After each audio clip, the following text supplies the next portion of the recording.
Oh, here we go. There's an option to start the YouTube, so this should be going live. Okay, I believe I'm live on YouTube now. So, starting over, if you guys are watching this in the replay, scroll down and click below. You will see timestamps that have my questions that we got today, and you can click each one and go directly to the answer, and that way you can have specific questions answered. But otherwise, I'm going to be taking everyone's questions live today, and I hope you don't find this distracting.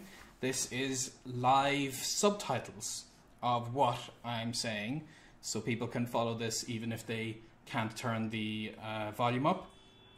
And yeah, this is automatic. It's a cool little thing, and you guys might notice, I'm curious to see if this feature works. The link in the bottom right of the video, translate.it/UGHPI in today's video, and that should be able to give you translated versions of what I'm saying now. Fingers crossed that it works. It's my first time testing this live, so if so, you guys can see the subtitles in a very large number of languages. So I'm very glad this is working today, because this was my yesterday didn't work, my first day doing it live in my new apartment, and today it's going very smoothly. So we're going to start taking your general language learning questions. And before I start, if you're watching it this week, make sure to go to fluent3months.com, link shown right here under my name, because we have a ton of Black Friday language learning deals that we're running this week. We spent a long time negotiating and convincing other people with other language products to get their prices down and to give you guys a really good deal. So we've got a big list of them for as many languages as you can think of, and that's just on our site. So just go to the site and check that out. Okay, so let's see some questions from you guys. Daryl Flam asks over on Facebook, do you ever get brain fog while studying?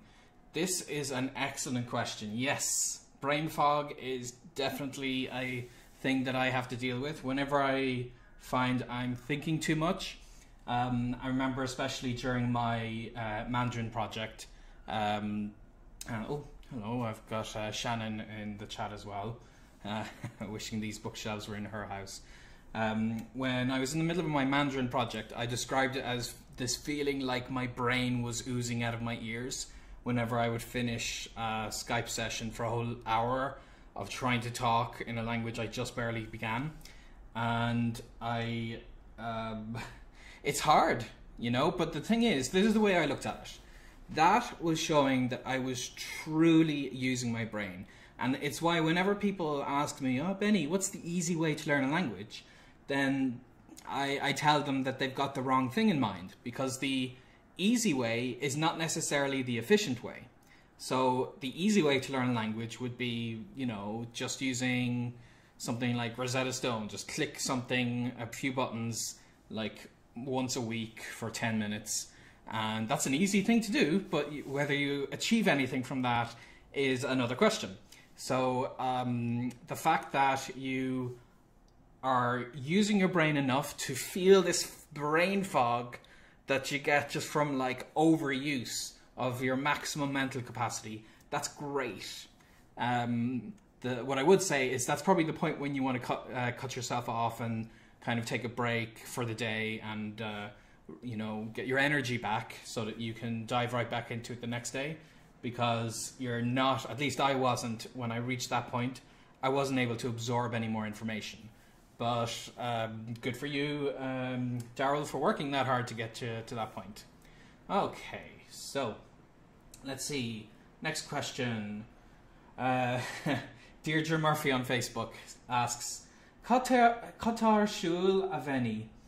So that's in Irish saying, what's up, Benny? Tomaga Hanway, Gurmayagat.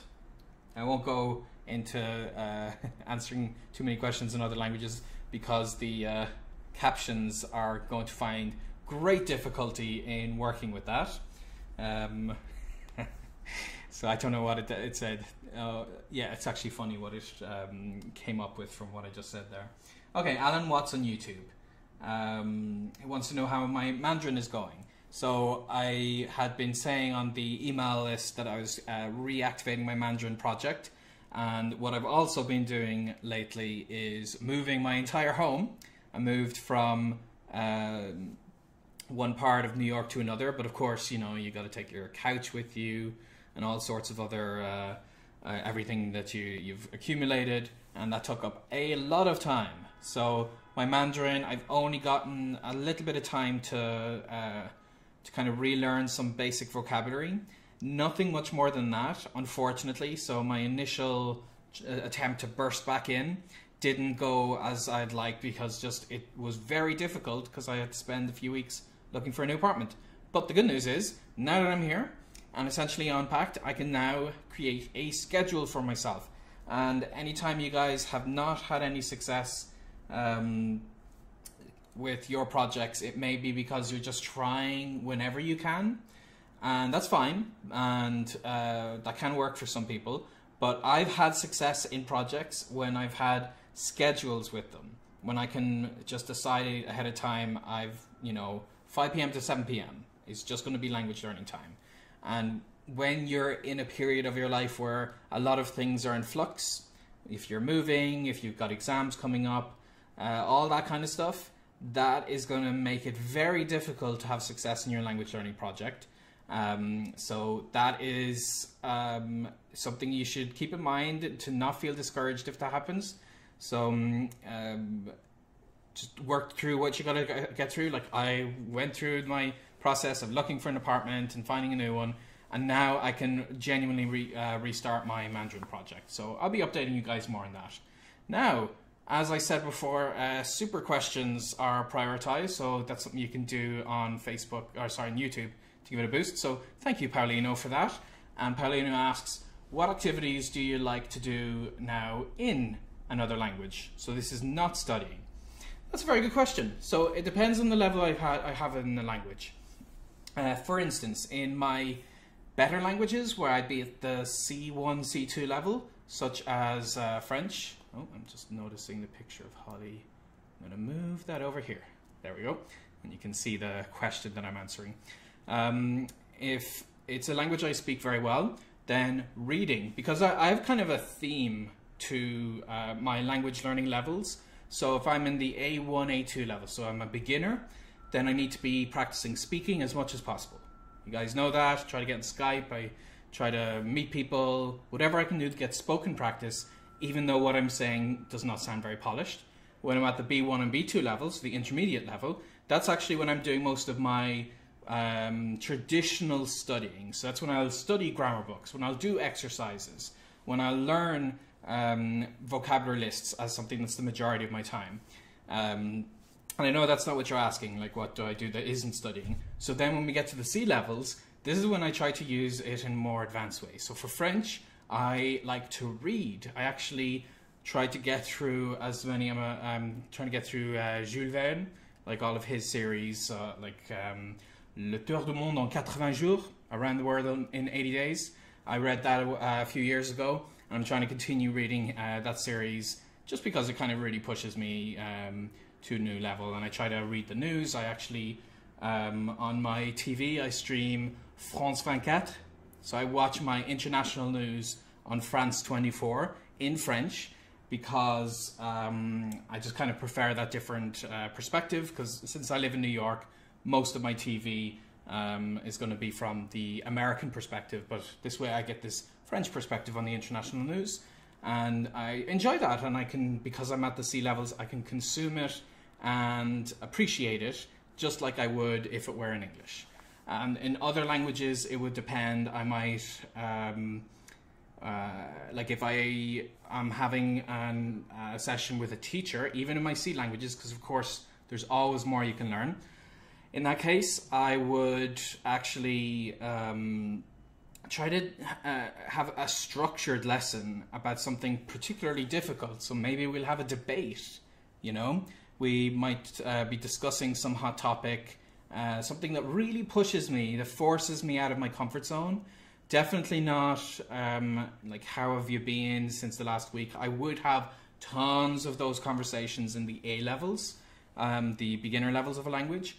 But generally, if I'm more advanced, then I'm going to mix things up. So doing something more complicated, whether that's reading or interacting with people in very complex situations, at the advanced levels, and then at the beginner levels, just having as many conversations with people who I know are adjusting for my benefit. So yeah, I hope that answers that question, Paulino, and thanks again for the super chat request. Okay, so let's see. Corin Wright on Facebook says, Benny, have you ever felt really close to giving up on a language? And if so, how did you manage to turn those feelings around to keep going? Yes, this has caused me problems in many of my projects, that it's felt so intimidating that I might think, I don't know if I can keep doing this. I'm getting maybe negative feedback, or I'm not seeing any progress because I'm stuck in a plateau. And generally, my strategy with those situations is, rather than keeping at it and just like telling myself, no, a few more days, I'll just keep doing what I'm doing, rather than that, and rather than giving up, the third option is to try to do something completely different. And so that's kind of what I would imagine if, for instance, I'm finding that learning lots of vocabulary, no matter how much I learn, I'm not getting any better in conversations, and it's making me feel inadequate and feel stupid and maybe giving up. Then I might switch to listening to podcasts, or I might switch to more conversations, or I might switch to trying to read. There are many other things. You might try to pick up a comic book in the language. There are so many ways you can use your language, and even if you feel your problem is studying, there are so many different ways you can study. There are so many tools. Maybe the app you're currently using doesn't do the trick. Maybe you need a different version from a different provider. And again, if you guys are just joining us, please go to fluent3months.com, the homepage. We've changed it this week to show some Black Friday like special prices on various things. So you could actually try those different things. Maybe one of them will work for the language that you're learning. And if you try that, you kind of get this boost of motivation because you see some other way. It's kind of a new spark to motivate you, you know. And that's what I've done, is I've tried to switch things up whenever I feel super intimidated and I'm tempted to give up. And that's what I would recommend for you. Okay. You guys have been saying lots of nice things about the background image. So this is not actually my apartment. I'm in front of a green screen right now. Let me see if I can show you that. Yeah, look, this is what it looks like behind me. So this is a picture that I took at the teacher self offices in London. So that I was visiting the publisher, and they have all of these lovely books here. And so I figured you guys would like this as a nice background as I'm answering your questions. So I hope you enjoy that. Okay, so next one. Let's see. I'm gonna try to keep up with your questions as best as I can. Corin Wright, that's the question I just took. Okay. Okay, Seth on YouTube. What resources do you recommend for Dutch and Korean? Okay, so, I mean, whenever we're getting started with the language, it's tricky because it depends on so many things. It depends on your interests. It depends on your priorities. So the question, which resources should I use, is kind of a loaded question in that way, because your style of learning, like I could tell you, you need to buy this book, but then I might be wrong because for you, that's not the right book. Or I might say you need to download this app. So if it helps, like I said, go to the website, and we actually have a list of languages. Click Dutch and then click Korean, and you'll see particular things that myself and the team behind Fluent in 3 months, we've all tested. and we know these work. We're only sharing them because they work and they help solve specific problems. So that's kind of what I would suggest that you do, is to see a list of things, see what problem it solves, and is that the problem you need to solve. Because otherwise, generally, the resource I would tell people to use is human beings, that you need to converse in the language. But that, of course, is presuming that you have similar goals to me, that conversation is your highest priority, and that speaking as much as possible, making all those mistakes, is the best approach to help you with your goals. So hopefully that kind of answers that question for you. Okay, next question is from Fred over on Facebook. Hey Benny, I'm trying to get better in English. Writing it is fine, but talking is hard, especially pronunciation. What's the most efficient way to get better? Okay, so this is going to, and good, congratulations on your English, by the way. The way you wrote the question seems very good to me. So your writing skills are good, and I hope my subtitles help you if my Irish accent is hard to understand. But if you find talking is hard, let me say two things about that. So firstly, if you have the problem of not being able to talk so much because you feel you're not confident in remembering the words, this may be because of how you learn vocabulary. So if you learn through rote memorization, where you have a list of vocabulary and you try to repeat them over and over and over again, then that can be effective to help you recognize the word. You know, it's not very effective, but it's kind of this asymmetrical one way that you will see the word in print, or you might hear it spoken and you know what it means. The problem is when you need to produce that word, you need to say it yourself, you simply can't remember it because it's not really burned into your brain. And that's one reason people have difficulty speaking a language, even though they can get the gist when they are reading it or listening to it. So in that case, you need to come up with better memory systems that will help you to produce those words. So I highly recommend using a site like Memrise, MEMORISE.com, and it'll give you mnemonics with English for ways of remembering what the words are, as well as other languages, of course, or come up with them yourself. Like read up a little bit about mnemonics. I wrote a blog post myself on it, and this will mean that in the moment when you're speaking, you're more likely to remember those words, and that'll help you to say them. The second thing I would say is that, unfortunately, if you want to get good at something, you need to practice it. You know, like imagine this. Imagine I told you that I'm really bad at cycling. I'm really bad at riding a bicycle. And this is despite me learning aerodynamics and reading up on the history of bicycles and, you know, finding out, watching YouTube videos of people riding bicycles. Then you might start to see that no matter what I do in all of these tertiary kind of related ways, what I need to do to actually be better at riding a bike is to ride a bike. I need to be in the situation, make the mistakes, fall down a few times, get back up and keep on trying. And that's kind of a big problem that we have in learning languages, is that we think too much about all of the theory, and we think that studying is going to help us be better at speaking. But the only thing that's going to truly make you a confident speaker is practice speaking. So try to find native English speakers, try to find people who can help you when you're like practicing. You could find people who might do an exchange if you teach them your language, so you don't have to pay any money that way.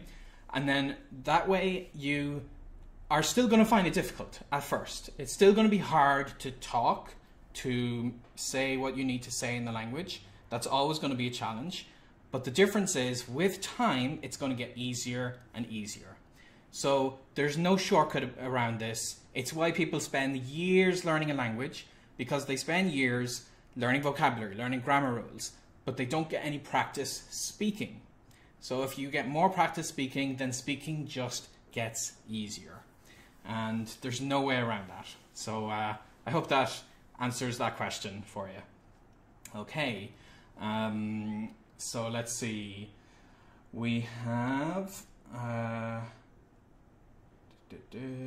next questions from Deirdre Murphy on Facebook. I teach beginners, so do you think speaking is the most important thing at that level?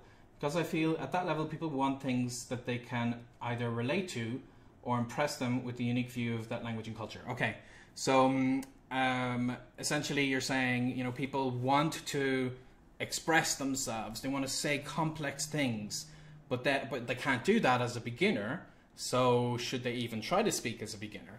And it's a great question, but unfortunately it's kind of what people use as justification for why they shouldn't start speaking.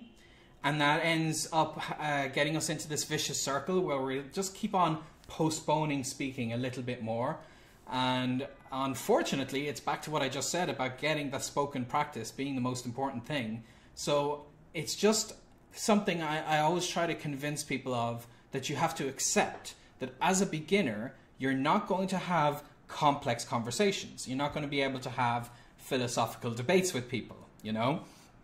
But you are going to get practice. And maybe it's, the problem is more looking at that mindset and seeing and convincing your students to enjoy being a beginner. Because people see being a beginner as this negative thing, like it's in the way of you being an expert. But for me, it's just part of the process. It's part of the experience. And you can start to enjoy yourself and appreciate the progress you make. Be proud of when you are able to have even basic conversations. I always tell people one of my most fond memories ever is a simple "what's your name?" conversation I had on a train in China. Because in that conversation, I said I didn't have a Chinese name, and they gave me my Chinese name. Now, this is based on the kind of conversation that is immediately associated with beginner level.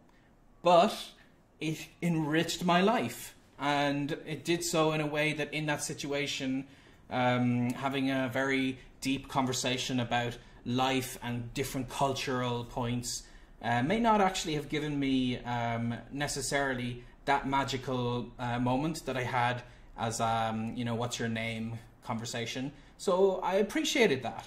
And sometimes it's important to appreciate the simpler conversations, but then that doesn't mean you'll never have the complex ones. It means you'll get the practice. You'll, you know, removing yourself from the mindset of that's not impressive to have beginner conversations, but those conversations are the path to begin to have complex conversations. So that's what I would say, is to try to make it more fun. And you can still do a lot as a beginner. When I was an English teacher and my students were children, for instance, I would make my class about SpongeBob SquarePants, you know, because that's the show that they were watching at the time. And they would enjoy it more. It was still very basic, you know, SpongeBob is in the pineapple. And that's not exactly the most exciting conversation, but it appealed to them in a way that people don't really imagine beginner conversations can. People imagine just talking about the weather. And I don't talk about the weather as a beginner. I talk about things that I care about. But I can still do that, even in a limited way. So keep that in mind. Try to find the reasons why it's not that bad to be a beginner learner. Okay, now let's see. We have Tim on YouTube. I've just started uni, so I have 3 years of strong, heavy, academic focused work. How do you manage language learning time with other projects, specifically for learning a new language? How you manage time is a very complex thing, but let me see if I can give you the brief answer for that. What I try to do is set aside my whole week. If this works with your personality, if you're more of a spontaneous person, it's very hard to do this, but you set aside your whole week and just try to mark down what you're going to do in each part of the week. So, you know, block out all the time you're in uni, you're in classes, block out any time that you know you're going to have to study, and then fill in the gaps with as much language learning time as possible. And make sure you add in buffers, like the time it takes to travel from uni to home. You add in time that you're going to have lunch. You know, add in all of these things. Add in a couple of hours in the evening as just your break, because that's going to get filled no matter what. No plan, no matter how perfect you may think it is going to work. But you try to fill as much time as you can with learning that language, and you can make it work, even when you're busy.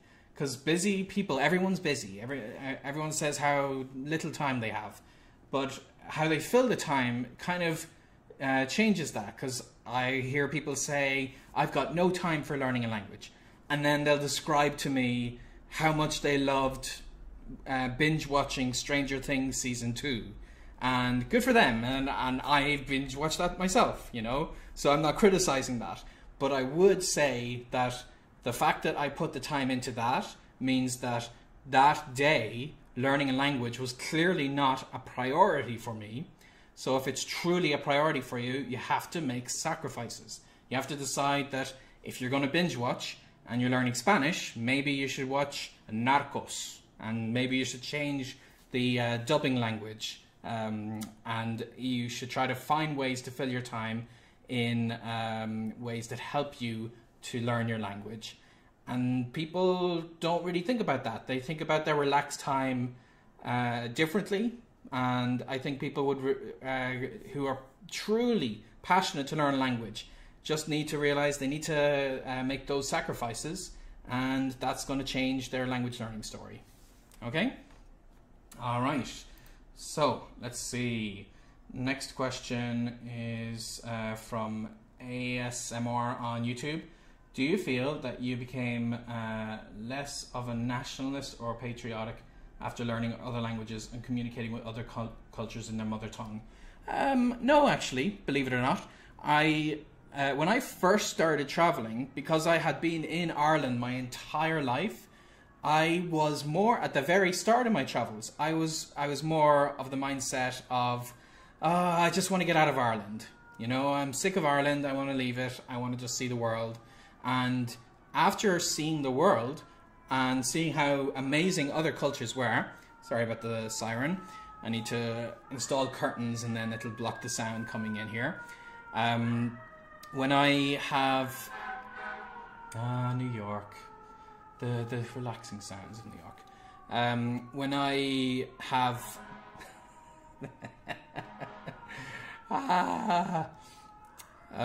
lost my train of thought there for a second. When I have been, after doing it a few years, I started to see parts of not just myself, but whenever I would go back and visit Ireland, of how there were things in Irish culture that I actually really appreciated, and I started to miss them even more. And you know, I got inspired to learn the Irish language after I started my world travels, after I went to multiple countries. So that actually made me, in a way, prouder of being Irish.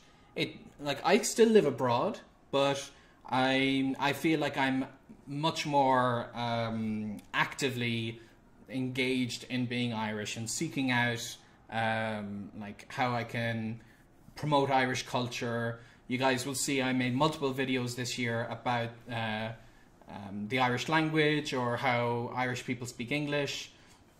So it's made me more proud of being Irish, really. And that's kind of, maybe that works for other people too, that they see other cultures, they appreciate those cultures, but they also start to appreciate where they came from, what makes their country special. So I wouldn't say I'm a nationalist. To me, nationalist kind of has this, in a way, negative connotation, like my nation is better than yours. But I think being patriotic is certainly a good quality, and you can be proud of where you're from, which I am. I can definitely say I'm proud to be Irish, even if I'm currently not living in Ireland. You know, you can still appreciate and enjoy it, and just use that as an opportunity to share your culture with the world while you learn about the world. Okay. All right. Next we have, I'm trying to get to all your questions as fast as I can, and I appreciate you guys are asking me. And remember, while I'm talking, check out the website this week. We've got a bunch of special offers that you guys will find interesting.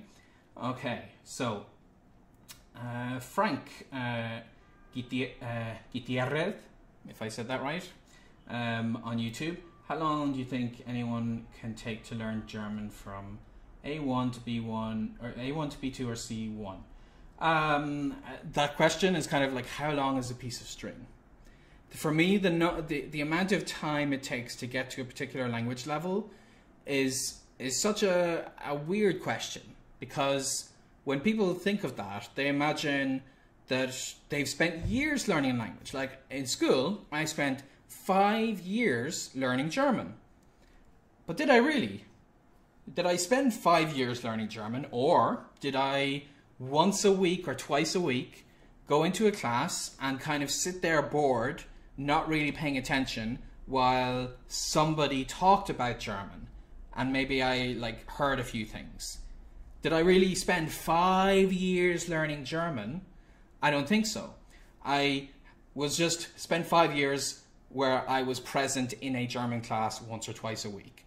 So like in that sense, I didn't really make very much progress. So when I think of someone intensively learning a language, this is a very personal thing. You have to see what you can realistically do. In some of my most intensive projects, I've been doing it from the moment I wake up in the morning until when I go to bed at night. And I've had to, like if I do that for 3 months, for instance, I've had to spend the whole 9 months before that just working a lot to save up the money so that I could take a few months off work to invest into learning the language. And that's not realistic for most people. I could do that because I was living in cheap countries, and my work was such that I could work double time whenever I wanted and then take time off whenever I wanted. And so that made maybe aiming for a very high point in those 3 months possible because I was doing it full time. So how long it takes you to get to a particular point in a language, like from if you begin right this second to how many weeks or months or whatever will pass, that for me is less of not as interesting a question as how many minutes will it take you to reach this point? How many hours will it take you to reach this point? And what are you doing in those minutes and in those hours? So how long it takes to get to B2 or C1 depends entirely on how many hours, how many minutes are you putting into the project every single day, then multiply that by the number of days, and what are you doing specifically?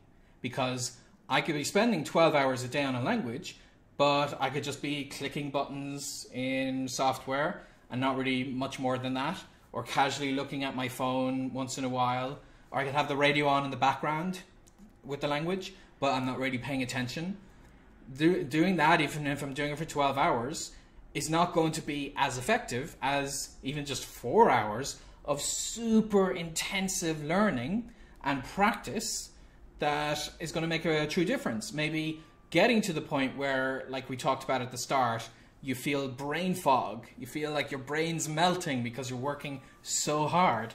And that's kind of what makes a big difference. So giving a true answer is hard because it depends on so many factors. And it depends on you mostly and how much you're going to work. But I think that you can get to those levels if you are truly giving it as much time as you can. Like you finish your day job or you finish your university studies for the day and you put 3 hours, if you can find them, into the language, maybe you'll reach B2 level 6 months to a year, but it depends on you. I don't know, because there are so many factors at play here. I hope that kind of generally gives you an idea of what I mean when I'm thinking of, like, if you wanted to be fluent in 3 months. Like for me, when people hear that, they imagine, oh, it must be some promise of like doing it lightly and barely putting any work into it. And it's why I wouldn't promise that to people. Like, I don't have an approach for you to get fluent in 3 months. That just happened to be my goal in particular timeline in some of the past projects I've had. And then I try to get people to think about how can they make similar, very specific goals in specific timelines and give it all they possibly can in that time period. So you can make it work in maybe a few months, maybe in a year. It depends how much work you're putting in. I hope that answers that question. Okay. Next we have Matias Sanchez on Facebook. Hello Benny, I'm currently learning German. My problem is that I can speak very fluently and understand almost everything. But when I try to read something, I realize I need a lot of vocabulary. How do I fix this? Okay, yeah, it's a good place to be. It sounds like you're pretty much at the B2 level if you're able to converse and understand people. And it's the same kind of problem I was talking about before in reverse. That when you can't speak the language well, you need to get more practice speaking it. So when you can't read the language well, you need to get more practice reading it. If you don't know enough vocabulary, then maybe just getting more reading will expose you to those vocabulary terms. So Link, for instance, LINGQ, has a very good system for importing text in languages like German and helping you keep track of the hard words, and you can hover over, click them for dictionaries and know what the word means very quickly, and then have ways of reminding yourself to read that later. And you guys probably don't know if you know this, but we partnered with Link to put the content from the language hacking books over on their website. So you can find lots of good content, and I think Link is probably the best system to help you read the language because of how it integrates with technology. But otherwise, you can also use a Kindle, and if you like press the word and have a dictionary installed, it'll give you a translation. But you just need more exposure, and then you need to find ways to make sure you'll remember those words. And that's why if you have a system to like automatically log them, or otherwise you can have an Excel file open and put in the English and the German in 2 different columns and export that to use an Anki. And we get into this in all sorts of parts of the website and some of the products that we're talking about this week in the Black Friday sales. And there's ways that you can make that work to make sure that it's not just about seeing the word while you're reading it, but that later on you're going to come back to that, you're going to study the word, you're going to maybe find ways to learn the mnemonics around it, and just pure exposure, as much reading as possible, as long as you're actively trying to improve your reading skills and your vocabulary. That's going to help you to make that difference. Okay. Yeah, I'm just getting a reminder from Shannon that you guys can always send us an email and we will give you a personal answer. So I know that there's so many questions here, and it's so hard for me to get through as many as I can, even if I'm here for a whole hour, because so many of you guys have so many things you want our help with. But even if I don't get them to them in a live call, make sure to just go on our website and click the contact option, and we have people who are very happy to help you. Just tell them what your problem is, and we can give you recommendations for tools we think may help you, or the best way to go about it. We've got some great language encouragers who definitely take the time to help people and make sure that we are helping as many language learners as possible. So don't ever forget that. And Shannon actually had 2 questions for me on over on Mixer today. So first one she wanted to know was, how did you decide, okay, I'm not going to learn any more languages. I'm instead going to focus on what I've already taken on. When do you decide enough is enough? That's a good question. I don't have like a grand strategy or a point I reach where I'm like, okay, that's my limit. I'm going to cut myself off. Because for me, I kind of decide that on a language per language basis. Like, as I learned Spanish, I really enjoyed it, and I wanted to go back to Spain, and I wanted to learn more about Spain, and I wanted to explore Latin America more. So that just meant that Spanish was definitely going to be a language I'm going to maintain forever. But then there are other languages that I also have positive experiences with. Like with Hungarian, I had a great time. I reached a pretty good basic conversational level, and that helped me to like record video on YouTube, and I had a fantastic time in Budapest. I look back on it very nostalgically. But ultimately, it's I don't see myself regularly visiting Budapest. I don't see myself moving back there to live there for the long term. So there just wasn't a strong enough motivator for me to continue learning Hungarian over the long term. So Hungarian just simply became one of the languages that I had that experience, but I'm not going to maintain it. Because ultimately you have to start cutting things off if you get into the number of languages that us polyglots get into. So I've had languages that I've learned, and I learned them to dabble in the language to get first experience and to enjoy the culture. And after enjoying the culture, I might decide, how is that language going to affect me for the rest of my life? Do I really want to continue working hard on it? Because time I spend on that language is time I don't spend on my other languages. So I would love to learn 1,000 languages and maintain them all at C2 level. But realistically, that's not possible. I'm unfortunately not that smart, but I can maintain a small number as long as I know I have to cut them off. So like, that's ultimately the question it comes down to, is do I want to maintain this more than I want to give time to these? And that's kind of how I decide, do I want to continue learning this language for good, or do I want to just go back to my old ones and maintain those? So I hope that addresses that question for you, Shannon. And the second question is, how do you keep from feeling guilty when you give up a language because it isn't a good fit? You just can't get back those hours. Well, for me, I guess it's my situation is more unique when it comes to language learning, because I don't learn the language for the language. You know, I always tell people, for me, the language is the means to an end, and I want to get to know the culture, or I want to travel there, I want to meet those people and like just converse with them. So for me, the time I spent with Hungarian, for instance, is not necessarily time lost.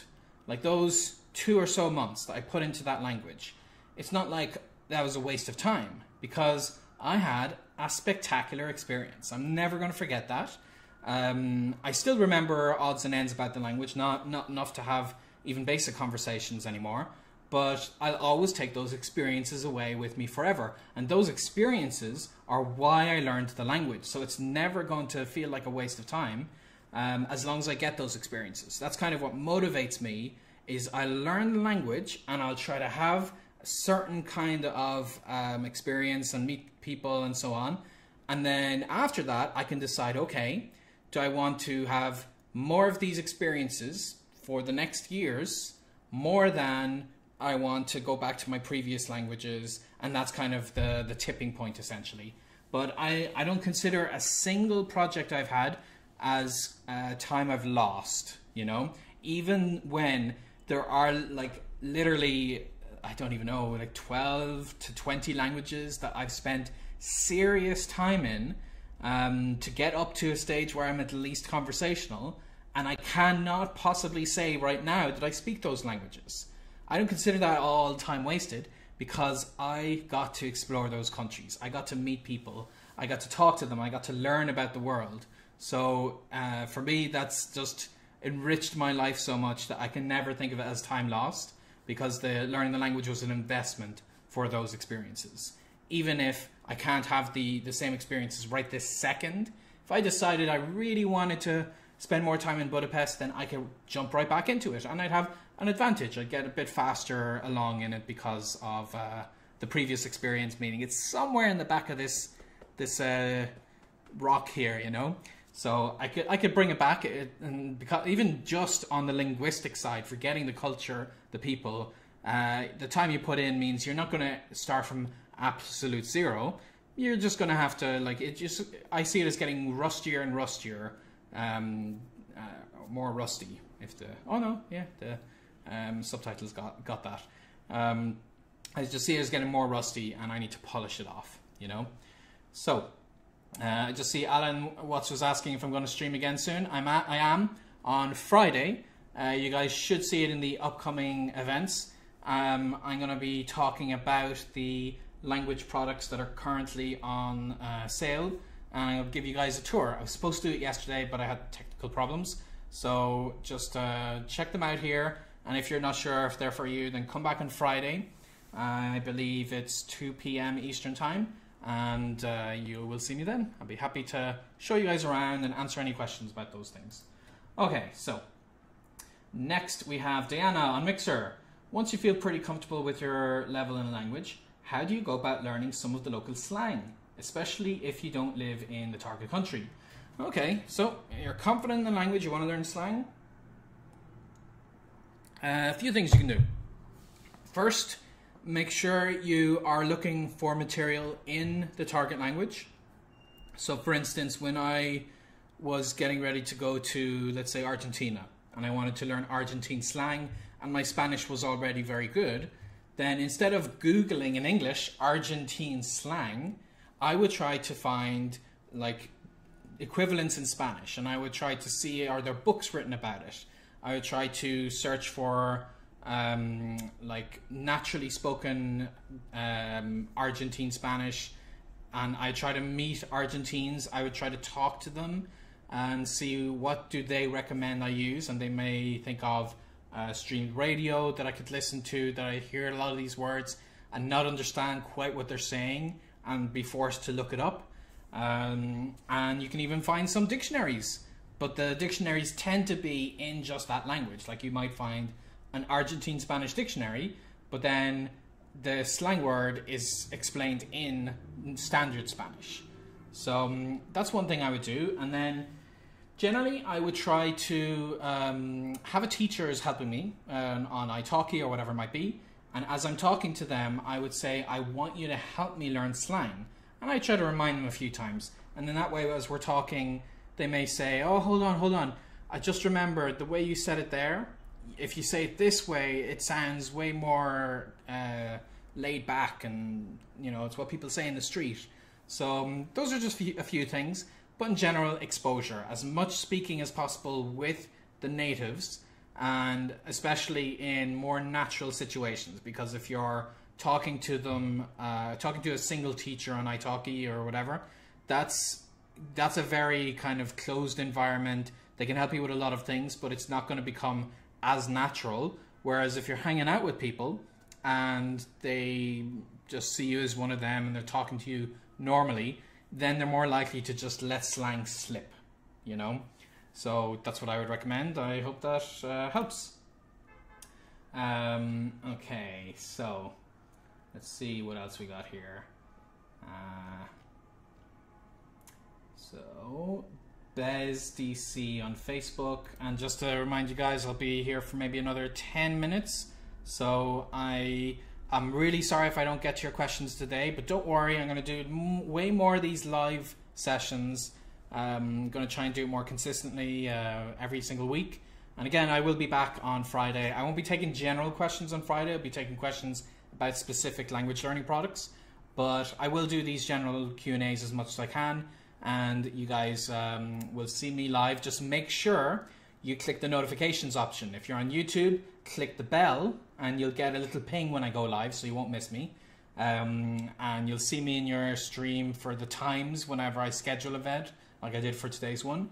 And if you're on Facebook, it's the same. You can click to get notifications. The same with Mixer and Twitch, which I'm also streaming on right now. You guys can all get notifications and find ways to know when I'm going live. I'll be very happy to see you guys when I'm doing this. Okay, so Bez asks, tips for practicing listening and speaking in applications and platforms to improve the skills. I'm going to try and do a lightning round and get through these final questions as fast as I can. Sorry to everybody that if you're here at the start of my streams, I tend to answer those questions more thoroughly. Okay, so practicing listening and speaking. For listening, use the Podcast 101 series, and that, go here, click the language you're learning, and it'll be Language Name Pod 101, and we've got like a list of them for you. So definitely that'll help you with your listening skills. For speaking, go to italki and look for language exchange partners if you're on a budget, or look for a teacher that you can pay for if you can afford that. Okay, let's see. Next, Quentin on Facebook says, I've been using memory tricks like my example for la gare and Garfield in the train station. It works well for nouns and adjectives, but I have trouble applying that to verbs and conjugations. Any tips to help me get a better command? Okay, for conjugations, if you're a beginner, don't worry too much about them. It's fine. I always tell people if I say something like, yesterday I to go to the train station, in the equivalent. If you make that mistake as a beginner, it's forgivable. Don't get too bogged down with conjugations. But then, after that, specific visual cues aren't as great, but finding patterns are. So what I would do is find what are the patterns that you have, and if you have a chance to check out the language hacking books for Spanish, Italian, German, and French, we cover for conjugation the most likely ways these are going to come up to help people remember them without having to learn them individually. So that's what I'd say for conjugations. And for verbs, maybe visual cues won't help you, but you could think of a noun associated with the verb, you know? So for like, I don't know, to drink, you might picture the liquid in the glass or whatever it is. So just kind of quickly there, if I can point that in your direction. Okay, Rob on YouTube. I'm currently living in Paris learning French. Every time I speak French, people hear my accent and switch to English for even simple interactions. How do you deal with this? Very good question. Read a blog post I wrote where I said, are you closed-minded? And then this is talking about me feeling like I needed to address my closed-mindedness about my experience in Paris. Very specifically Paris, and why I had difficulty speaking French initially and what I changed for that. So the answer to that question is complex. I can't really get into it now, but that blog post I wrote, just search for closed-minded, fluent in 3 months, and it'll come up for you there. Okay. Franklin says, can you recommend some book for, and then you list 5 languages. Okay, that's too broad a question. A few people are talking about Second Life for speaking practice. Yes, I actually did use Second Life a long time ago. I used that for Esperanto. I ran into some people digitally and I spoke to them in the language.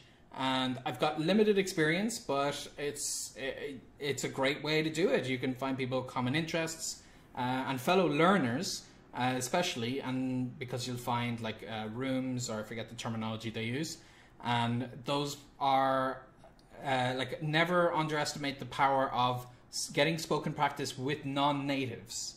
I generally would only try to speak with natives when I'm in the advanced levels, but at the beginner level, other learners can actually be a little bit easier and better in some ways because they're more likely to speak slowly. They're more likely to use simpler vocabulary, which is going to help you get practice.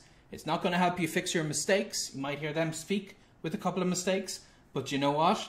That is a sacrifice worth taking for the benefit of getting practice. And sometimes it's hard to do that in person, but Second Life, if you guys don't know, it is like an online virtual world that you can have your avatar walk through and meet people and talk to them. So it's kind of, there's audio included as well, and it is definitely a good place to use languages. I should actually check it out again, see what it's like after all this time that I've been away from it.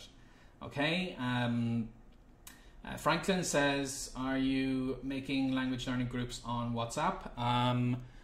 I wouldn't use a language learning group on, I wouldn't create a language learning group on WhatsApp myself right now, because that would make my phone buzz forever with every new ping, and I use it just to talk to a small number of people. But I have talked to a lot of people who do use WhatsApp and create groups, and it's as good as any other tool. Like, there are Facebook groups for practicing languages, there are Slack groups for practicing languages, and any kind of digital environment where people gather to do stuff like that is definitely worth checking out. And if you use WhatsApp in a way that you find that's beneficial, go for it.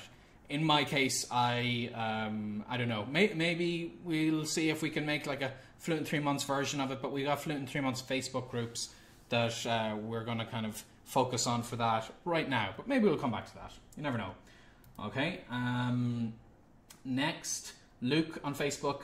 I know very little Spanish and I want to learn more in a nursing world. Would your language hacking Spanish book helped me speak with my patients at the clinic I work at. So if you want to do it for very specific professional use, you need to kind of step back a little bit and realize, from what I was saying before, if you were here earlier, you need to be okay with being a beginner. You need to get through that stage and then start to see how the progress can help you later. So if you want to work as a nurse in Spanish and you want to see what resources will help you with that, the problem is, first you have to be a beginner Spanish speaker. And that's going to mean you're going to have conversations that are not going to be as useful in your working environment. You could still ask people what their name is, you know, or ask them, where does it hurt? There are things like that you're going to learn. But ultimately, to do the complex level that you would need, you just need to be okay with using the language in conversational, basic situations for a while, depending on how intensively you do it, and then later you'll get better and better. Could do it in a few months if you do it super intensively. Again, it depends on you. But to get through that first stage of being confident in having basic conversations, then I can recommend language hacking Spanish. To become a nurse in Spanish, there is no product or book in the world that I can recommend to you if you're an absolute beginner. You need to get through that beginner stage. You need to start learning the language as a whole in many contexts, and that will help you. But of course, the good news is you can tailor what you're learning in directions that will help you much more in your situation. So for instance, the podcast series that I've linked to here this week, that is, I would listen to them, and they would, if you have a paid account with them, it means instead of seeing their limited one lesson a week that they give you for free, you can search their backlog database, and I would do that, and I would find podcast lessons specifically about making videos, for instance, something very specific to what I do, or specifically about St. Patrick's Day, and then it talked about Irish culture and Irish history. And these very specific lessons, where even as a beginner I might be able to use them to help me for very specific conversations I'm likely to have. So you can do that. You can definitely find material that helps you push your learning in the right direction for things you need more. But ultimately, you still have to learn the broader Spanish language. So my book will not help you become a nurse in Spanish, but it will help you to become a good beginner speaker, which is the first step to becoming a Spanish-speaking nurse, if that makes sense. Okay. Last couple of questions I'm going to answer as fast as I can. Let's see. And yeah, Nick Sykes on YouTube. Any suggestions for cheap, free, cheap free language learning time for pressed grad student, focusing on Italian, Spanish, and French, if that helps. I'm sorry to react this way. I just find the phrasing "focusing on" followed by a list of 3 languages a little contradictory. So if possible, try to focus on one language and really learn that one intensively, because otherwise you are more likely to, if it's being honest, to say something like spreading my time over 3 languages. So maybe pick one of those languages and focus on that intensively, because if you are a busy grad student learning 3 languages, then I have no suggestions for you. Build a time machine. That's my suggestion. So try to pick one language and use as much time as you possibly can that you might be wasting right now. Maybe, you know, if you go out with your friends 3 nights a week, you might have to cut that down to 1 night a week so that extra time is used for language learning study. But otherwise, my #1 tip is focus on one language. Then you'll take that much further.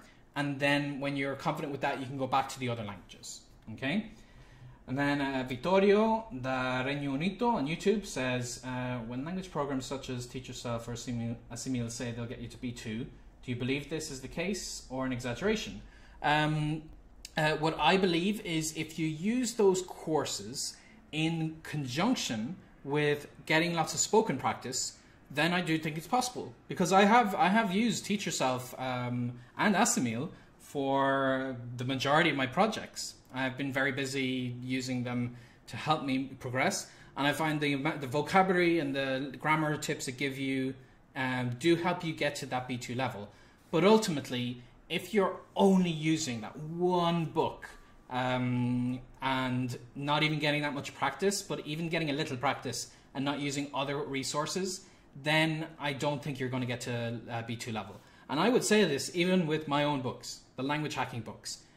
I would never tell anyone to only use my book. My book will solve all your problems. No, I would tell them use this in conjunction with as many resources as you find help what you're doing, and that will likely get you to the language level. So with the addendum that you're getting lots of language practice and you're open to using other resources, then those books can potentially aid you to get to B2, but they're not going to exclusively get you there. You need to do a lot more work and practice and so on.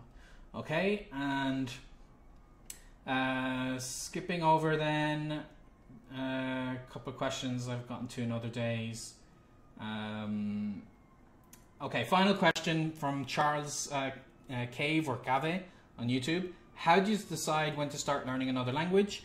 Very simply, I meet somebody from that country, and maybe I meet them as they travel. So they may be an English speaker, or they speak another language that I speak. And I find what they have to say about where they're from fascinating.